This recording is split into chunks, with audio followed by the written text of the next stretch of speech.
अस्सलाम वालेकुम फ्रेंड्स, कैसे हैं आप सब? I am sure all are fine. This is Mubashar Iqbal Chauhan, advocate high court and legal lecturer. हमारा आज का टॉपिक हॉट फेवरेट है। ये आईन पाकिस्तान की 26वीं अमेंडमेंट के बारे में, जो कि स्पेसिफिकली कोर्ट्स की जुरिस्डिक्शन को और कोर्ट्स की पावर को डील करती है। इसके अंदर 25 to 26 अमेंडमेंट्स हैं डिफरेंट, बट ज़्यादातर जो अमेंडमेंट हैं, ये जो मेजर अमेंडमेंट्स हैं, वो सुप्रीम कोर्ट्स और हाई कोर्ट्स की पावर, जुरिस्डिक्शन, उनकी अपॉइंटमेंट ऑफ जजेस, appointment of chief justice of Pakistan, federal constitutional courts, इनके बारे में वो डील करती हैं। आईन पाकिस्तान की इन तमाम अमेंडमेंट्स को हम लोग पढ़ेंगे भी, और उसके ऊपर बतौर लॉयर में अपना एनालिसिस भी दूंगा। हमारा ये जो एनालिसिस है ये न्यूट्रल होगा, किसी भी पार्टी इधर वो गवर्नमेंट में है या अपोजिशन में, उनकी फेवर में या उनके ख़िलाफ़ नहीं। इस एनालिसिस को ओपन एंड शट में आपके सामने रखूँगा। इसके बेनिफिट्स, इसके नुकसानात भी देखेंगे कि इसके अंदर बेनिफिट्स क्या क्या हैं और इन फ्यूचर इसके नुकसानात क्या होंगे। ये अमेंडमेंट आज पार्लियामेंट से भी मंजूर हो चुकी है और नाफिजुल अमल हो जाएगी। प्रेसिडेंट ने भी इसका गज़ट नोटिफिकेशन जारी कर दिया है और आज ही ये अमेंडमेंट नाफिजुल अमल हो जाएगी।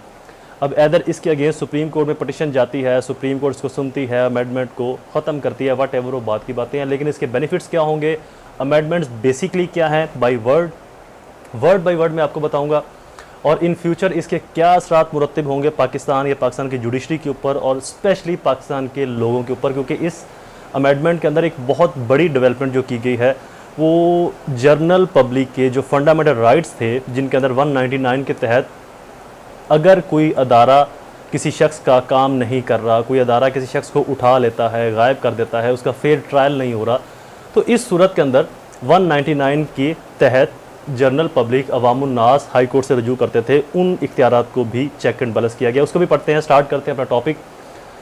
फर्स्ट अमेंडमेंट, जो पहली अमेंडमेंट है वो आर्टिकल 9 पहले सिक्योरिटी ऑफ पर्सन, किसी भी शख्स के तहफ़्फ़ुज़ के बारे में था। इसके साथ 9A का इजाफा किया गया है, किसी शख्स का तहफ़्फ़ुज़ भी यकीनी बनाया जाएगा जो भी पाकिस्तानी शहरी है या वट एवर, और हर शख्स को साफ, सेहतमंद और पायदार माहौल फराहम किया जाएगा। ये 98 के अंदर अमेंडमेंट है, बहुत अच्छी चीज़ है। उसके बाद आर्टिकल 38 के अंदर जो अमेंडमेंट की गई है वो सूद के बारे में है कि 1 जनवरी 2028 से सूद को मुकम्मल तौर के ऊपर ख़त्म कर दिया जाएगा, जो कि फ़िलहाल ये बात इम्पॉसिबल लग रही है, क्योंकि इसके अंदर पूरा स्ट्रक्चर चेंज करना पड़ेगा। हमारी GDP बहुत कम है, हमारा सारा दारोमदार जो बैरूनी कर्ज़ों के ऊपर है, वहाँ पर हम सूद देते हैं। आल दो के पर चीज़ लेना गुनाह नहीं है, सूद पर चीज़ देना गुनाह है। तो अगर आपने सूद पर ले लिया तो आप उसको कर्ज़े को सूद समेत वापस कर सकते हो। लेकिन बहरहाल ये एक बहुत लंबी डिबेट है। तो ये 2028 से 1 जनवरी से सूद को ख़त्म किया जाएगा। उसके बाद तरमीम है आर्टिकल 48 के अंदर, उसकी क्लास 4 में सदर काबीना या वज़ीर आज़म की तरफ से कोई भी मशवरा दिया गया हो या कोई एक्ट किया गया हो, उसको कोई भी अदालत, ट्रिब्यूनल या कोई भी अथॉरिटी के ज़रिए उसको चेक एंड बैलेंस नहीं किया जा सकता या उसके ऊपर केस फाइल, इन शॉर्ट्स का मतलब है कि उसके खिलाफ केस फाइल नहीं किया जा सकेगा। आर्टिकल 81 की अमेंडमेंट है। इसके अंदर लफ्ज़ सुप्रीम कोर्ट को supreme court of Pakistan judicial commission and supreme judicial council, अब दो चीज़ें बन गई हैं, supreme judicial commission of Pakistan और सुप्रीम जुडिशल कमीशन। पहले सिर्फ सुप्रीम जुडिशल कमीशन होता था, जो कि एक चीफ जस्टिस और उसके बाद सुप्रीम कोर्ट के सीनियर तरीन जज और हाई कोर्ट के चीफ जस्टिस और एक अटॉर्नी जनरल और एक वज़ीर कानून होता था। लेकिन अब सुप्रीम जुडिशल काउंसिल अलग होगा, वही वाला अदारा, और सुप्रीम जुडिशल कमीशन अलग हो जाएगा। अब इस सुप्रीम जुडिशल कमीशन जो है बेसिकली सब कुछ इसी के तहत किया गया है। यही जजेस की अपॉइंटमेंट करेगा, यही जजेस को नौकरी से बर्खास्त करना या निकालना या अपॉइंटमेंट करना, और यही कमीशन जो है वो जजेस के खिलाफ इंक्वायरी भी कर सकेगा।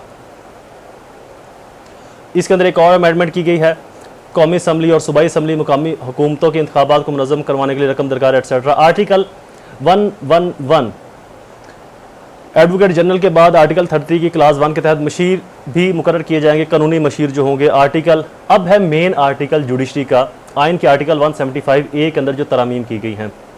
बहुत कुछ आइन के अंदर 175A के अंदर कुछ चीज़ें वैसे ही मौजूद हैं जैसे एज इट इज़ थी, कुछ चीज़ों के अंदर इजाफा किया गया है। आपको लुबे लुबाब उसका बता दूं कि अब एक पार्लियामेंट्री कमेटी होगी। पहले उस स्पेशल पार्लियामेंट्री कमेटी के अंदर 8 लोग थे, 4 कौमी असम्बली से और 4 सेनेट से। अब इस कमेटी के अंदर 12 लोग होंगे, 8 कौमी असम्बली से और 4 सेनेट से। ये 12 लोग जो है वो सुप्रीम कोर्ट ऑफ पाकिस्तान या कॉन्स्टिट्यूशनल कोर्ट ऑफ पाकिस्तान जो होगी, supreme constitutional court of Pakistan होगी, इसका जो चीफ जस्टिस है इसको अपॉइंट करेंगे। उसका तरीक़ेकार ये होगा कि जो चीफ जस्टिस जाने वाला है, रिटायर्ड होने वाला है, वो कुछ दिन पहले 3 मोस्ट सीनियर जजेस का नाम, वो 3 जजेस का नाम स्पेशल पार्लियामेंट्री कमेटी को भिजवाएगा। ये स्पेशल पार्लियामेंट्री कमेटी उन 3 नामों में से किसी एक नाम को चूज़ करेगी for the purpose of chief justice of Pakistan. Then उस नाम को प्राइम मिनिस्टर के पास भिजवा दिया जाएगा। प्राइम मिनिस्टर उस नाम को फाइनल करके सदर के पास भिजवाएंगे कि इसकी मंजूरी अलॉट कर दें, मंजूरी दे दें। इस तरीके से जो चीफ जस्टिस है वो अप्रॉक्सीमेटली हुकूमत के इख्तियार में आ जाएगा। हुकूमत जिसको चाहेगी चीफ जस्टिस लगा सकती है। यहाँ पर खुश होने की बात नहीं है मौजूदा हुकूमत के लिए। अगर ये आइनी तरमीम नाफजुल अमल हो जाती है तो कुछ माह या कुछ साल के बाद यही तरमीम इन्हीं मौजूदा हुकूमत के गले पड़ जाएगी। क्यों? क्योंकि हमेशा यही हुकूमत नहीं रहेगी, कुछ वक्त चेंज होता है, नई गवर्नमेंट आ जाती है, अदर वो गवर्नमेंट पीपल पार्टी की हो या पीटीआई की। जब उनकी गवर्नमेंट आएगी तो वो बड़ी इजीली पुराने चीफ जस्टिस को रिमूव करके अपना नया चीफ जस्टिस जो है वो वहाँ पर अपॉइंट कर सकते हैं, लगा सकते हैं, और देन वही चीफ जस्टिस दूसरों के लिए। तो लिहाजा आज़ाद और इंडिपेंडेंट अदलिया आल दो सम टाइम उनके फैसले आपके अगेंस्ट ज़रूर आते हैं और उस वक्त आपको तकलीफ़ भी होती है कि हमारे खिलाफ फैसला आ गया, लेकिन आज़ाद और इंडिपेंडेंट जुडिशरी मुल्क के मफाद के लिए बहुत ज़रूरी है। जब जुडिशरी बाइस हो जाएगी या जुडिशरी का जो बैलेंस है वो किसी एक तरफ चला जाएगा, बैलेंस ऑफ कन्वीनियंस नहीं रहेगी, तो देन वो जुडिशरी बाइस नुकसान होती है। तो लिहाजा चीफ जस्टिस की जो अपॉइंटमेंट है ये स्पेशल पार्लियामेंट्री कमेटी करेगी। उसके बाद जो सुप्रीम जुडिशल कमीशन है ये किसी भी जज को निकाल सकता है, अपॉइंट कर सकता है, उनकी किसी मजूरी, जिस्मानी या दिमागी मजूरी की बायस उनकी फ़िटनेस नहीं रही या वो अहल नहीं रहे काम करने के, तो उन सूरतों के अंदर, और ये भी बहुत हद तक हुकूमत के इख्तियार में चला गया। वो कैसे गया वो भी आगे चल के हम आपको बताते हैं। सुप्रीम कोर्ट के जजेस की तकर्री के लिए कमीशन दर्ज झैल अफराद पर मुश्तमिल होगा। ये भी 175A के अंदर अमेंडमेंट है। सबसे पहले होगा चीफ जस्टिस ऑफ पाकिस्तान। अब यहाँ पर आप बात गौर में रखें कि चीफ जस्टिस ऑफ पाकिस्तान को अपॉइंट गवर्नमेंट कर रही है, तो किसी हद तक चीफ जस्टिस की जो फेवर है वो गवर्नमेंट की सपोर्ट में ज़रूर रहेगी, चूँकि ये अपॉइंटमेंट गवर्नमेंट की तरफ से है। उसके बाद सुप्रीम कोर्ट के 3 सीनियर जज। अब ये जो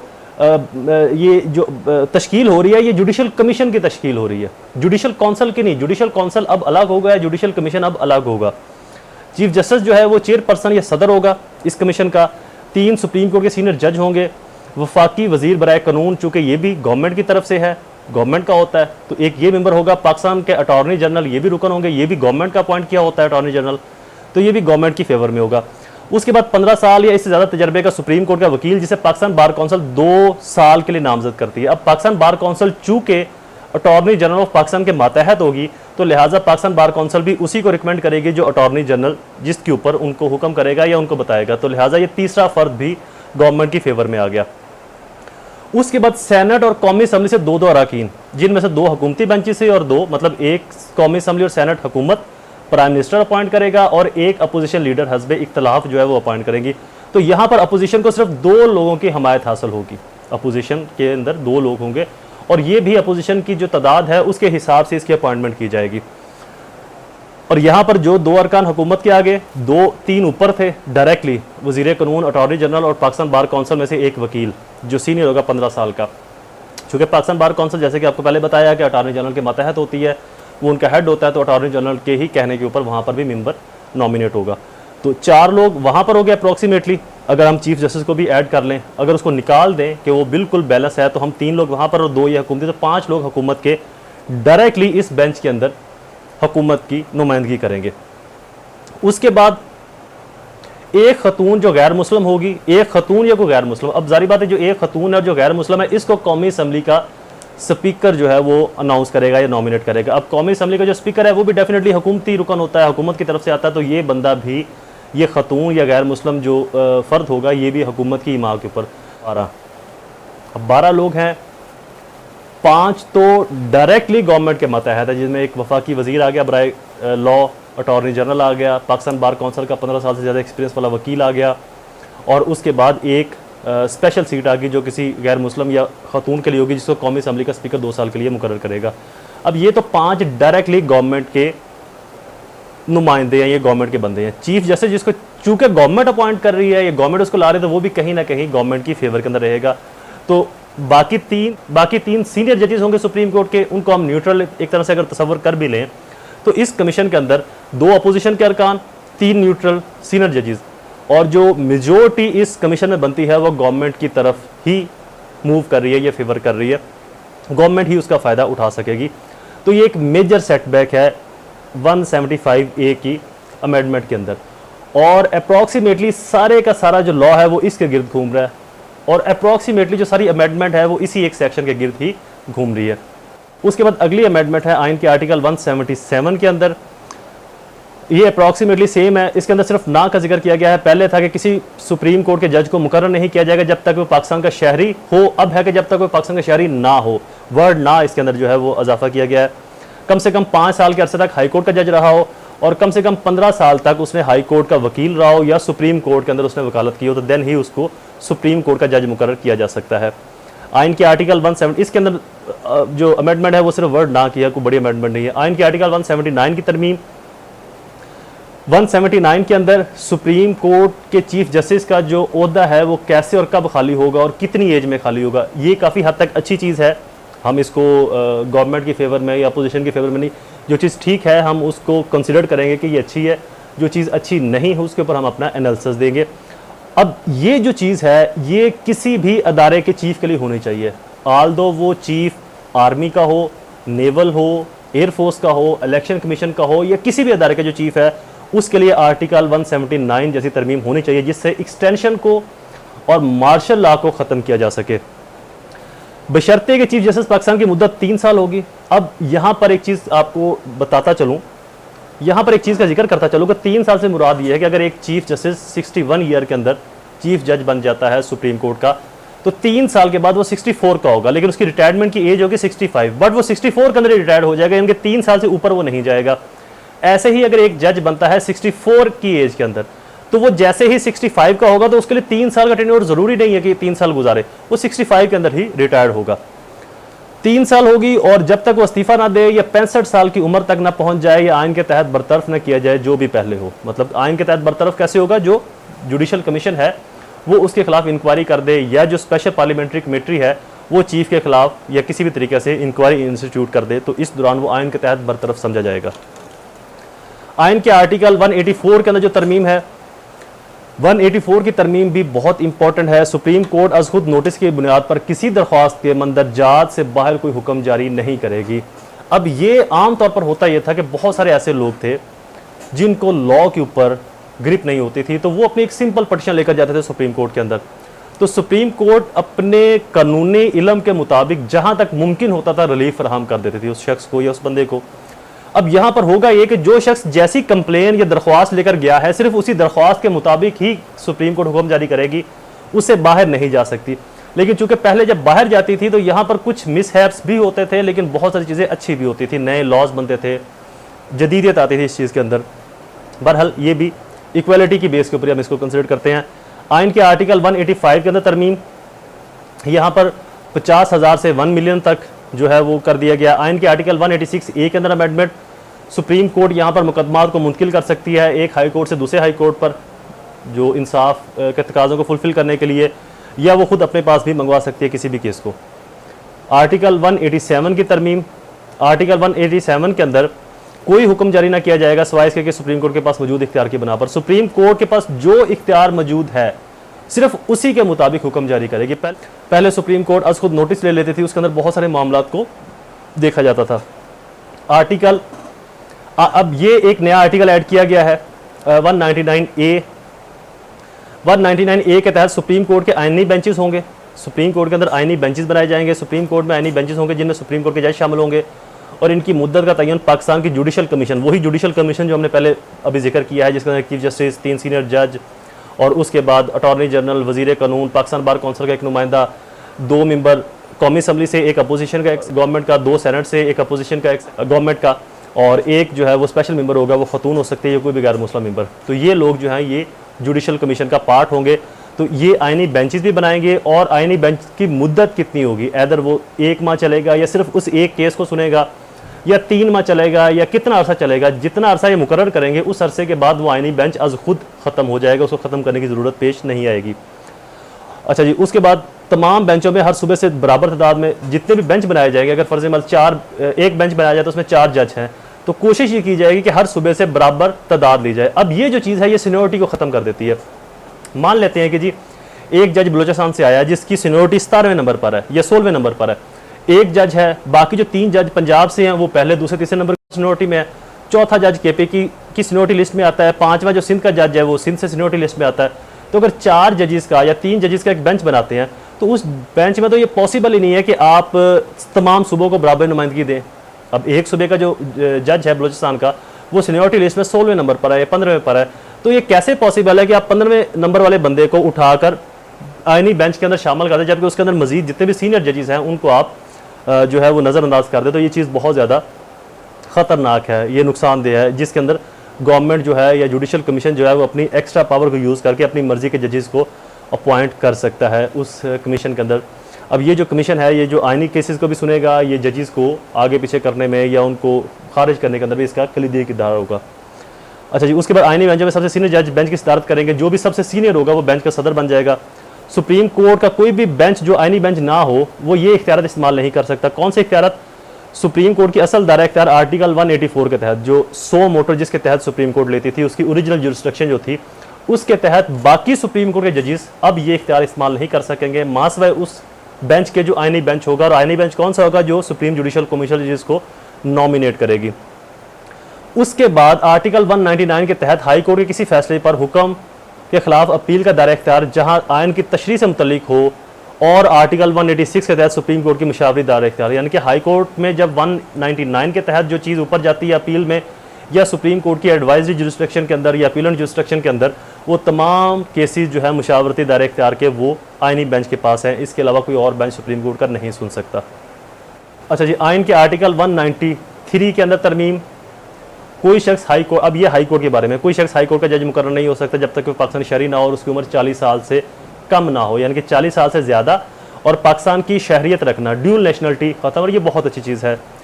कम से कम 10 साल हाई कोर्ट का वकील रहा हो, हाई कोर्ट के अंदर उसकी 10 साल प्रैक्टिस हो, या हाई कोर्ट या कम से कम 10 साल वो अदालती ओहदे पर फायज रहा हो। आइन के आर्टिकल 199 की तरमीम, आर्टिकल 199 की क्लास 1 के बाद दर्ज झैल नई क्लास A1 शामिल की गई है।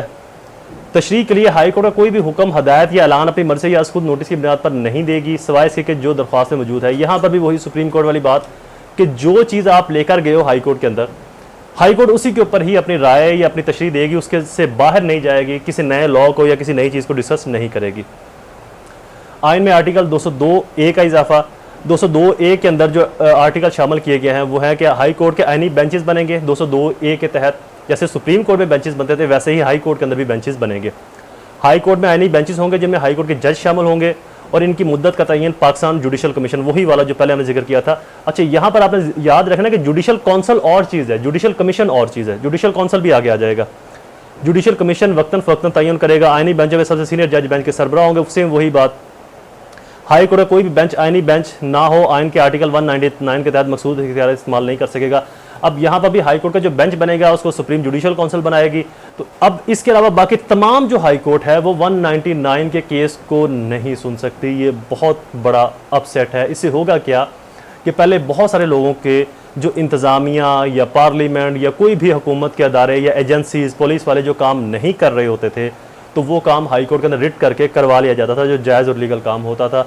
अब उसके लिए आइनी बेंच जो होगा वो ही अपना फैसला देगा, जो कि आइनी बेंच ज़्यादा मेजोरिटी में हुकूमत की फेवर से बनाया जाएगा, यानी कि उसके अंदर हुकूमत की जो लोगों की तादाद है वो ज़्यादा है जो हुकूमत की फेवर करेंगे, तो लिहाजा ये भी थोड़ा सा बाइस कंसिडर होगा, इसके अंदर बैलेंस नहीं रहेगा। हुकूमती तरफदारी इस बेंच में भी ज़्यादा नज़र आएगी इन फ्यूचर।